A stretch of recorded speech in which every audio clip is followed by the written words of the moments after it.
Always a delight to have our next guest back with us today. Ted Shoebat's back with us, and he's authored, well, his first book was called Satan's Footprints, and then followed up now with For God or For Tyranny.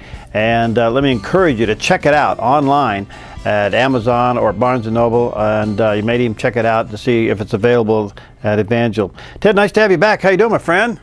Good to be on, sir. How are you doing, sir? Hey, doing great, doing great. Well, listen, we've been all watching with great curiosity all of the stirrings in the Middle East, Yes. and in particular what's happening in Egypt and Syria and Iraq. Hey, is this place, is this unsettlement, could it possibly lead to some form of democracy? I think it's pretty conclusive. That's a big and definite no. We're beyond the hopes of the leftists of the country, or the progressives of this country and of Europe, who were sitting there talking as though the Enlightenment movement was rising out of the minds of the Middle East. Talking about the Middle East here, thousands of years they've lived under tyranny and dictatorship.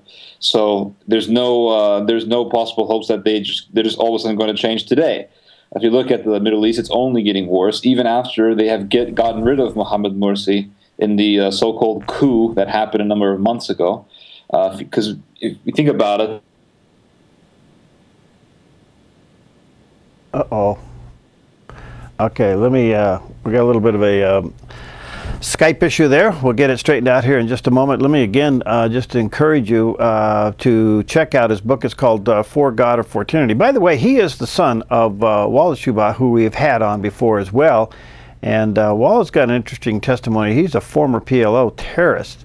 And of course, now Ted comes along with his own expertise in the Middle East. We get you back there? There you are.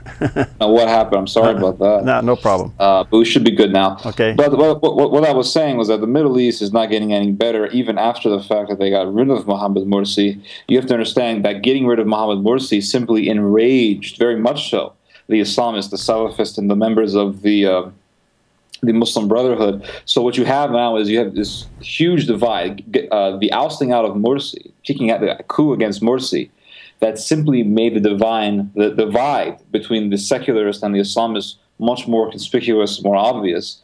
Now what you have is great foreshadowing events taking place in the country that lead us to believe there's going to be a civil war in Egypt. You're going to have the Islamists and the Egyptians, the Islamists and the secular Egyptians killing each other. They're already doing it right now. We look at Cairo every single day. 40 people killed, 50 people killed, 12, a dozen people, 15, 20 people killed, because they're secularists or because they don't agree with the Ikhwan, the Muslim Brotherhood. So, and another good thing to point out is that when this civil war does occur, because all indications lead us to believe that it will, right?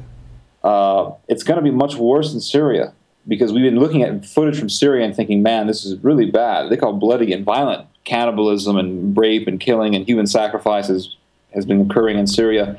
But if you look at Syria, a lot smaller population than Egypt. Egypt, you're talking about 90 million people. It's one of the largest countries in the Middle East. Wow. So 90 million people, pretty much all of them are armed. You're talking about the Second Amendment in the Middle East style. So it's much worse. They're all armed, and they're all on the verge of killing each other sporadically. So what would a Christian do there? I mean, should they get out until this thing settles down? I know you got Coptic Christians in there. You got some missionaries in there. Boy, that's got to be dangerous and hotspot. A huge amount of the Copts have already left Egypt, but the problem is that the only ones who have left are the ones who have the means to get out of the country and go into Europe or the United States. The poor people are still there, and there's a lot of them. There's a substantial amount of Copts still living there, and they are absolutely helpless. And the rich don't care for their own people. They just want to save their own skin.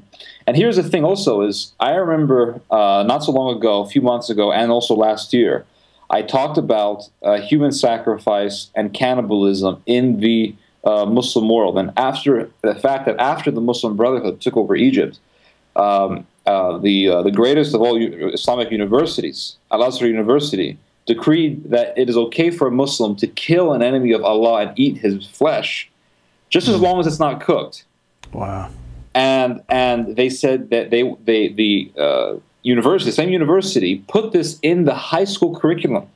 So a month after about a month or so after Al-Azhar University did this, there was a footage that leaked from Syria showing a rebel eating the lung of an enemy soldier, a government soldier.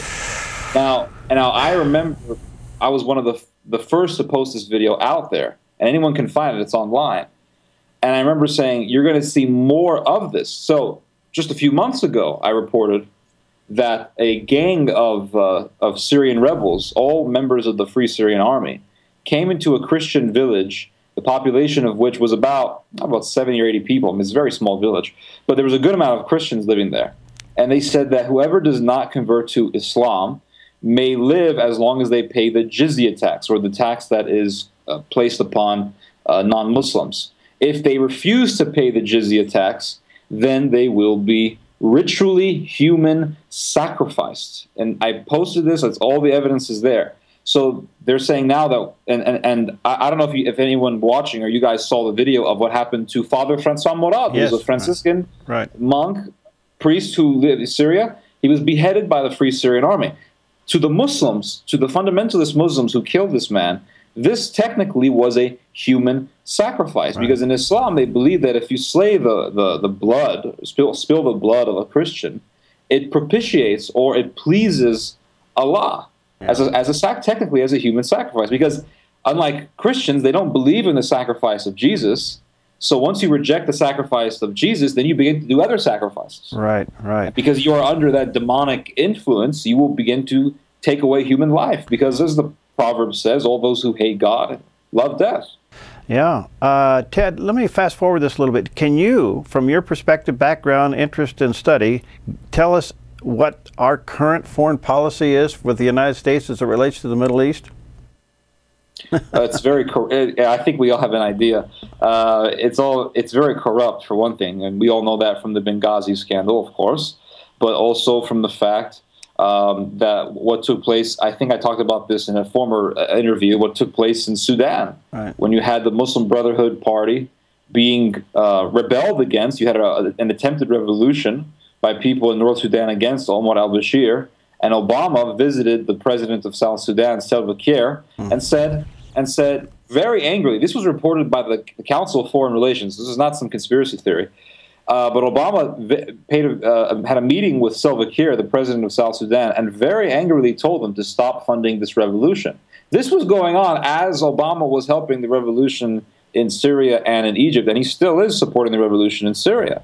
Now, here's the thing. When I first read that story, I always wondered why Obama did that. What was in it for him to discourage a revolution in North Sudan against a real tyrant, as opposed to Mubarak or Gaddafi or Bashar al-Assad?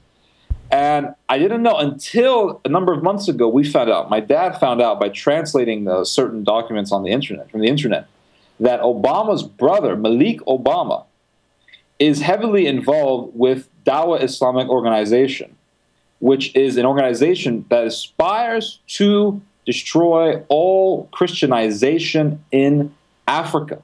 And as we speak, this same organization is ideologically warring with the Anglican Church in Kenya, where Obama's family lives. They want to get rid of it. And Obama's brother has meetings with Omar al-Bashir. They're very close friends, and they spoke together in several conferences in Africa, supporting the Dawah organization. And just today it was reported that Omar al-Bashir is now intensifying his crackdown on missionaries in North Sudan. And he said specifically that he wants to get rid of all Christianization, exactly what the Islamic Dawah organization wants to do. And Obama's brother is the head secretary of the Dawah Islamic organization. So he's high up there in the movement. It's not like he's just a minor member. Wow. Listen, we're going to run out of time here. How do people get a hold of your blogs and you and correspond with you? Yeah. Oh, of course. Shoebat.com is Shoebat, shoe and bat put together, .com. And then also you can get me on Facebook, just Facebook, my name, Theodore Shoebat, Twitter also. And the name of the book is called For God or For Tyranny, and they can get that off Amazon.com. All right, one last question. I got about a minute here.